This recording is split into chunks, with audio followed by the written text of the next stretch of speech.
David, there was a key ruling by a judge just today ordering the rehiring of many of these probationary workers that were discharged. It was one of the first acts that Musk and Trump saw fit to enact. So they discharged all of these workers. The unions basically contested it, and now the judge has ruled in the favor of those employees discharged. Can you speak to that? Well, yes, it's an important ruling. You know, one thing, Mark, since January 20th, there's been a lot of people, obviously, who've been very pessimistic, very down. And of course, Trump and Musk have hurt a lot of people's lives. You just can't minimize how much pain and cruelty has been caused unnecessarily.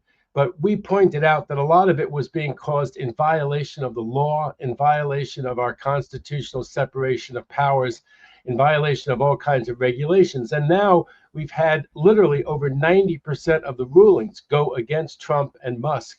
When you really step back from this, you see that the rule of law is working in America, and that a lot of it was shock and awe so that people would be panicked. And of course, it worked. People didn't have enough savings. They didn't have enough, confidence that the rule of law would hold. And with all of Trump's bravado and braggadocio and Musk's and his minions, rooting around in computer systems and everything else, that they wouldn't fix things in a way that they couldn't get unfixed. And I'm still worried about some of that. But court after court, Mark, has stood up for our rights. They've stood up for the civil service. And this is, of course, a great ruling. I think this is the one by Judge Alsup in the San Francisco.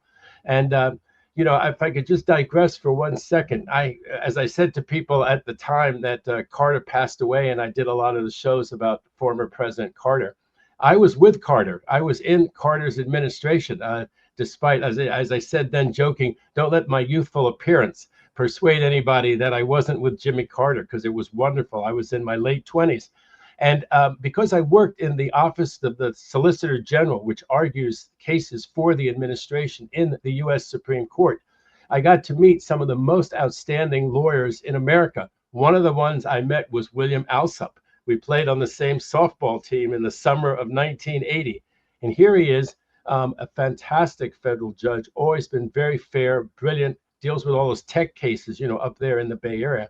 And he got this one, and he really hit it out of the park, ruling correctly that because someone, let's say, is a probationary employee, that's not a reasonable basis under the civil service to dismiss them.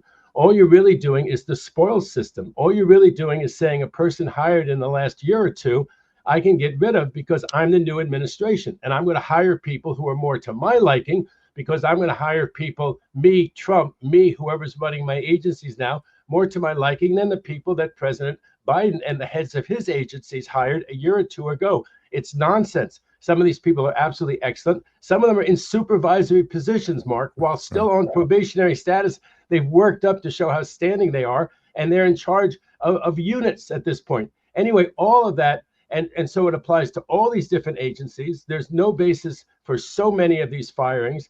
His order has reinstated thousands of people into their jobs. Now, there are some people who took the buyout. The buyout was legal, at least until they defraud these people and don't pay them as they said they would.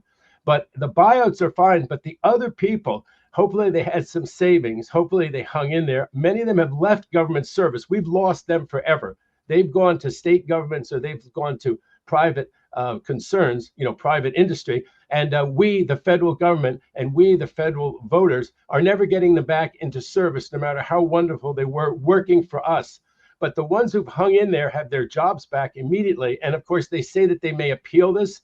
But I think the Ninth Circuit, which would hear the appeal, is unlikely to grant a stay. I think these people will be reinstated immediately, because I think the balance of equities is in their favor. They've lost jobs. They're probably near not being able to pay their mortgages anymore.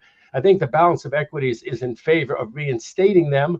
I think if the Ninth Circuit rules against the Trump administration and does not stay their reinstatement, their only thing is to appeal to the U.S. Supreme Court and say this is an absolute dire emergency. And so far, the U.S. Supreme Court has said in these emergency appeals brought by the Trump administration, no, it's not really that much of an emergency. So hopefully they'll all be reinstated within days.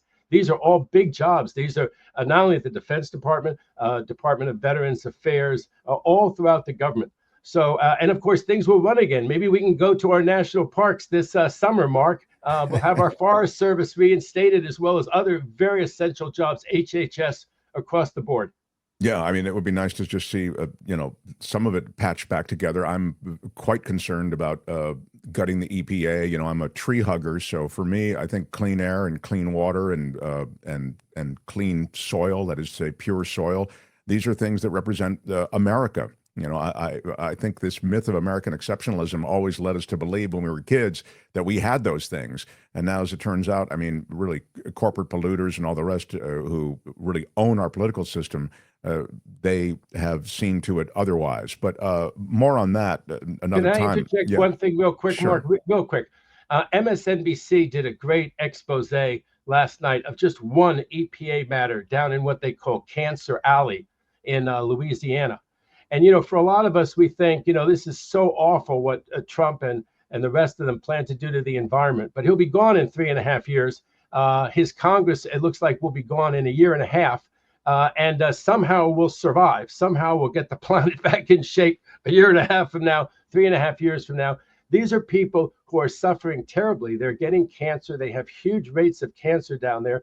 They're near a plant that I don't want to mention their name here, but it's all on the MSNBC report. And the EPA had tried to rein in the huge amount of cancer pollution that is being caused by this mega plant down in, I think it's in Louisiana.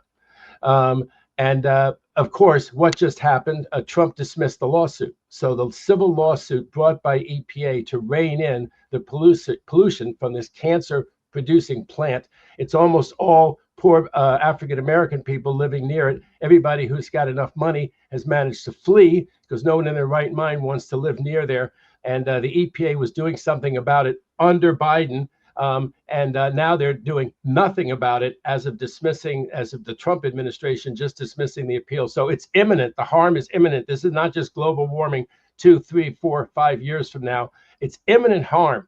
And the EPA is being hamstrung by Trump all over the country. And so you're not just a tree hugger, you're a person who's getting cancer hugger. These are real human beings all over the country who are suffering these awful toxins that Biden was doing something about.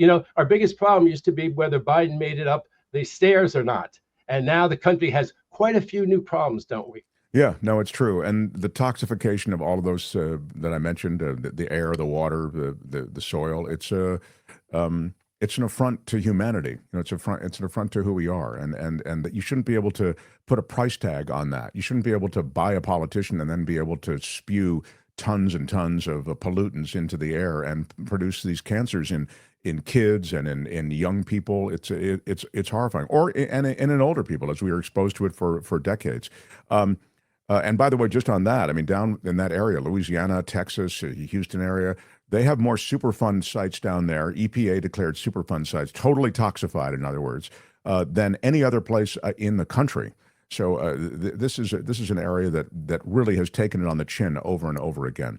If that doesn't topple Speaker Johnson, he may not have a safe seat if this environmental harm doesn't have a huge rallying cry to people to vote against him. Guess what? Medicaid in his district is going to be cut, and he's one of the districts. It's a fairly poor Louisiana. They really need Medicaid really bad, and of course Medicaid is about to hit the chopping block, is hitting the chopping block, so that they can give huge tax breaks to the super wealthy and those huge corporations down there that operate in Louisiana and offshore. And that may be enough. Louisiana, Huey Long, all that kind of stuff, it'll blow your mind. Suddenly it's Republican, and next thing you know, they voted Democrat because they've just had it. The Republicans down there are just too graspy and greedy, and it's enough that a Democrat suddenly wins, and it might be Speaker Johnson's seat. What a loss. Interesting. What a loss. What a lot. But when you talk about the House, gerrymandering really is so powerful that it's really hard to unseat some of these people. But as you say, it's not completely out of the question. I wanted to ask you Mark, about... and I thought that was great. Hit the notification bell. You'll know whenever there's a new video being dropped, and please subscribe to our channel to help us save the universe.